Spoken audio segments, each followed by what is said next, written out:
क्या आप अपने पुरानी वाली आईडी में जो पेंशन का अमाउंट नज़र आ रहा है उसे डायरेक्टली निकाल सकते हैं। यहाँ आप देख सकते हैं ये एक अकाउंट है जिसके अंदर पेंशन शेयर मेरा 4,678 रुपये नज़र आ रहा है। आप इस पैसे को निकालेंगे नहीं निकालेंगे ये डिपेंड करता है कि आपको पीएफ के नए नियम पता होने चाहिए। 1 जुलाई 2026 के बाद में सरकार ने एक नया नियम लगा दिया है जिसके अंदर सरकार नहीं चाहती है कि आप अपना पेंशन का पैसा निकालें। पेंशन का पैसा रोकने के लिए सरकार ने कहा कि ऐसा हम क्या फॉर्मूला बनाएं कि लोग पेंशन निकाल ही ना पाए। तो उन्होंने ऐसा कहा कि हम पूरा पीएफ निकालने का 12 महीने का टाइम रख देते हैं। मतलब कोई आदमी जहां पहले 2 महीने बेरोजगार होने पे पूरा पीएफ निकाल सकता था, पूरा पेंशन निकाल सकता था, वहीं पे अब उस 2 महीने वाले टाइम को हटा दिया गया और अब बोला गया कि अगर कोई आदमी 12 महीने तक बेरोजगार रहेगा सिर्फ तभी हम पैसा निकालने देंगे पीएफ वाला। और पेंशन के लिए तो और मुश्किल कर दिया। पेंशन तो सरकार निकालने देना ही नहीं चाहती है, इसलिए पेंशन के लिए नियम बना दिया कि भाई कोई आदमी 3 साल तक बेरोजगार रहेगा उसके बाद ही पेंशन का अमाउंट निकाल सकता है। तो क्या कोई जिंदा आदमी, भला चंगा आदमी, कोई ऐसा पॉसिबल है कि वो 3 साल तक बेरोजगार रहे और तब जाके वो पेंशन निकाले? तो अगर आप अपना पेंशन निकालना चाहते हैं तो अब 1 जुलाई 2026 के बाद आप पेंशन निकालना भूल जाइए। आपका पेंशन नहीं निकलेगा।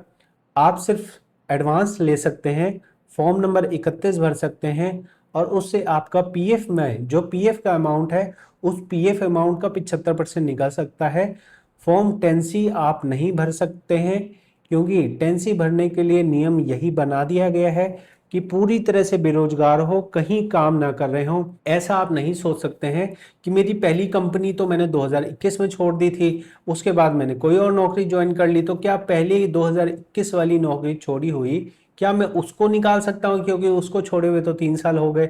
ऐसा नहीं है। बोला गया है बेरोजगार होना मतलब कहीं भी आपका पीएफ अगर नहीं कट रहा है उस केस में ही आप अपना पेंशन का पैसा निकाल सकते हैं। अगर आप कहीं भी नौकरी कर रहे हैं तो पेंशन का पैसा आप फॉर्म ही नहीं भर सकते, आपको ऑप्शन ही नहीं आएगा फॉर्म भरने का। और अगर आपने इसी तरह से मान लो कि आपने 6 महीने नौकरी छोड़ दी और 6 महीने नौकरी छोड़ के क्या होगा, पेंशन पीएफ का एडवांस निकाल लोगे, 31 नंबर फॉर्म भर के 75% निकाल लोगे, फिर आपका बच गया 25% का पीएफ बच गया और पेंशन बच गया। उसके बाद 6 महीने बाद आपने नौकरी ज्वाइन कर ली, फिर आप क्या करोगे, पुराने आईडी में जो बचा हुआ पीएफ पेंशन है उसको ट्रांसफर फॉर्म भरोगे, वो अगले में ट्रांसफर हो जाएगा। तो ऐसे ही ट्रांसफर ट्रांसफर होता रहेगा। ऐसी सिचुएशन समझ लीजिए कि मान लीजिए आप 1 साल बेरोजगार रह गए या 13 महीने आप बेरोजगार रह गए। अगर 13 महीने बेरोजगार रह गए तो आप जो पीएफ है वो तो पूरा निकाल सकते हैं, जो कि फॉर्म नंबर 19 भर के पूरा पीएफ तो निकाल सकेंगे, लेकिन 10C निकालने का ऑप्शन तब भी नहीं दिया जाएगा आपको, पेंशन तब भी नहीं निकाल सकते। तो जो पेंशन आपकी बनी है, जो आप नहीं निकाल पा रहे हैं, फिर उसको नई जगह नौकरी करोगे उसको ट्रांसफ़र करते रहना पड़ेगा।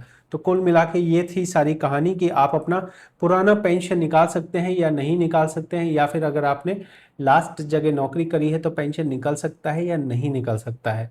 अगर ये जानकारी आपको समझ आई हो आप हमारे कमेंट में बता सकते हैं। ये नए नियम जो लागू किए गए हैं ये सरकार जो है चाहती है कि लोगों का पैसा रोक लिया जाए और उस पैसे को हम अपनी मर्जी से इस्तेमाल कर सके। हम अपनी मर्जी से उसको इधर जो जो उनके दोस्त हैं यार हैं उनको पैसा दिया जा सके। गरीब लोगों से पैसा लो, अमीर लोगों को पैसा दो, क्योंकि अमीर लोग हमें इलेक्शन में नेता खरीदने के लिए हमें वो देते हैं पैसे। आप लोग गरीब लोग देते हैं वोट और अमीर लोग देते हैं नोट। इस तरह से सरकार बनाई जाती है, इस तरह से सरकार चलती है जो आप 12 साल से देख रहे हैं। आप इलेक्शन जीत गए तो जीत गए, वरना दूसरी पार्टी के नेताओं को खरीद लिया जाता है, या तो पैसे से या ईडी से या सीबीआई से। इस तरह की हमारे भारत में कहने के लिए लोकतंत्र बचा है लेकिन लोकतंत्र खत्म हो चुका है। अब सरकार अपनी मर्जी से कोई भी नियम बना सकती है, कोई भी नियम लागू कर सकती है, चाहे छोटा आदमी हो बड़ा आदमी हो, सरकार किसी की नहीं सुनती। बस पैसे का बोलबाला है, पैसा जहां बन रहा है सरकार वही काम करती है। जिसको जो करना है कर लो। आपका इस बारे में क्या सोचना है? सहमत हैं, असहमत हैं, जरूर बताएं।